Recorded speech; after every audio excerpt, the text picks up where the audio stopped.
जय हिंद दोस्तों जैसा कि आपको पता ही है कि डिफेंस पर्सनल के लिए डीएसपी अकाउंट में कई बेनिफिट दिए जाते हैं।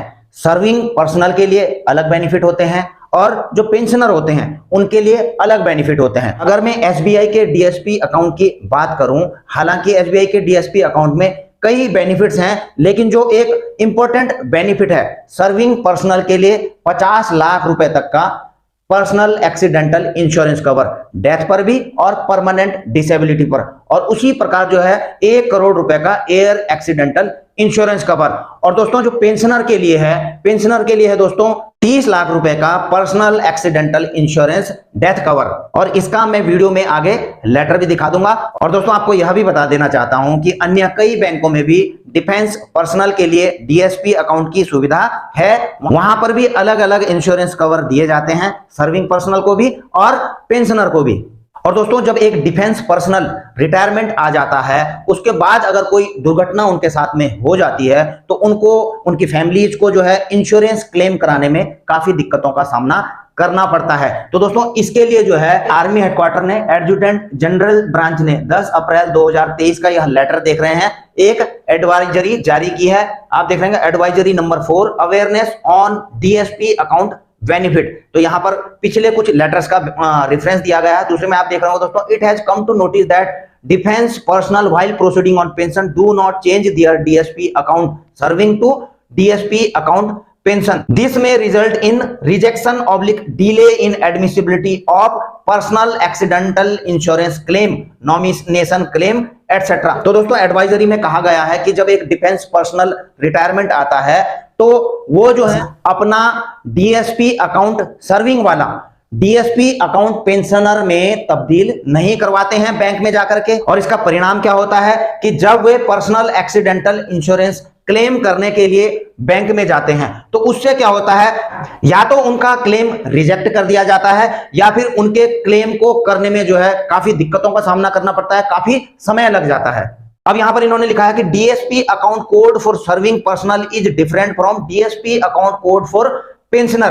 तो दोस्तों जो डीएसपी अकाउंट का कोड होता है बैंक में, सर्विंग पर्सनल के लिए अलग होता है, और जो पेंशनर हैं उनके लिए डीएसपी अकाउंट का कोड अलग होता है। यानी कि डीएसपी अकाउंट तो दोस्तों दोनों के लिए लागू है, लेकिन इसका जो कोड है सर्विंग के लिए अलग और पेंशनर के लिए अलग। और दोस्तों यह कोड अलग अलग क्यों बनाया गया है, जैसे कि मैंने आपको पहले ही बताया था कि सर्विंग पर्सनल के लिए अलग इसमें बेनिफिट्स हैं और उसी प्रकार से जो है जो पेंशनर हैं उनके लिए अलग बेनिफिट्स हैं। इसीलिए बेनिफिट को सेपरेट रखने के लिए, उनके इंश्योरेंस क्लेम को सेपरेट रखने के लिए सर्विंग का डीएसपी का कोड अलग कर दिया गया है, और जो पेंशनर हैं उनका डीएसपी अकाउंट का कोड बैंक के द्वारा अलग कर दिया गया है। तो इस एडवाइजरी में दोस्तों साफ कहा गया है कि आप जब भी रिटायरमेंट आते हैं तो कृपया बैंक में जाइए, अपनी एक एप्लीकेशन लिखिए कि अब हम रिटायरमेंट आ चुके हैं, अब हमारा डीएसपी अकाउंट सर्विंग का कोड डीएसपी अकाउंट पेंशन के कोड में तब्दील कर दिया जाए।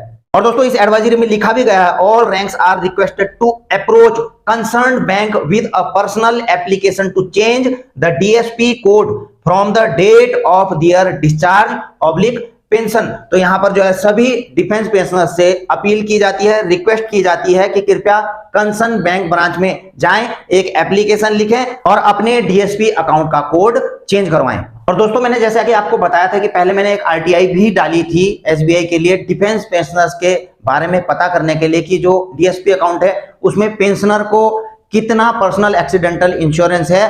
उसमें हालांकि जो पहला आरटीआई का जवाब दिया गया था, मैंने उस पर वीडियो भी बनाई है, उन्होंने वहां पर कहा था कि डिफेंस पेंशनर्स को डीएसपी अकाउंट में कोई भी पर्सनल एक्सीडेंटल इंश्योरेंस नहीं है। हालांकि बाद में उन्होंने उसे सुधार करके मुझे लेटर भेज दिया गया था कि डिफेंस पेंशनर्स को जिनका डीएसपी अकाउंट एसबीआई में है तो उनको भी 30 लाख रुपए तक का एक्सीडेंटल इंश्योरेंस का डेथ कवर है। लेकिन दोस्तों इस रिप्लाई को आने से पहले ही जो है मैंने फर्स्ट अपील डाल दी थी एसबीआई के लिए, और आप देख ही रहे हैं कि इसका जवाब भी मुझे, जो फर्स्ट अपील का जवाब है 27 अप्रैल 2023 को मुझे मिल चुका है। अब इसमें दोस्तों क्या उन्होंने दिया था, जो मेरा पॉइंट नंबर 2 था, तो उसको क्लेरिफाई करते हुए इन्होंने कहा है, पिछले आरटीआई का भी इन्होंने हवाला दिया है। तो यहां पर कहा है कि personal accident insurance in bracket death cover of 30 lakh for DSP pensioner, यानी कि जो है जिनका डीएसपी अकाउंट है, जो पेंशनर है, तो उनको भी जो है personal accidental insurance death cover दिया जाएगा 30 लाख रुपए तक का। और दोस्तों अगले पॉइंट में भी देख रहे होंगे insurance cover available from 4 January 2023 to 3 January 2024 and continuation after will be subject to review oblique renewal terms and condition apply. यानी कि जो ये इंश्योरेंस कवर है दोस्तों अभी जो है अभी के लिए 4 जनवरी 2023 से 3 जनवरी 2024 तक अवेलेबल है। और दोस्तों आपको पता होना चाहिए कि ये जो इंश्योरेंस कवर है यह जो है हर साल रिन्यू होता रहता है। तो जो ये वाला कवर चल रहा है 3 जनवरी 2024 तक के लिए है और इसके बाद यह कंटिन्यू रहेगा जब इसका दोबारा से जो है रिन्यूअल होगा, किसी भी इंश्योरेंस कंपनी के साथ टाई अप होता है बैंक का। तो दोस्तों आई होप कि आप समझ ही गए होंगे कि आगे अब आपको क्या करना है। इसी जानकारी के साथ अपनी वीडियो यहीं पर समाप्त करता हूं। जल्द मिलेंगे नई वीडियो में नई जानकारी के साथ। जय हिंद, वंदे मातरम।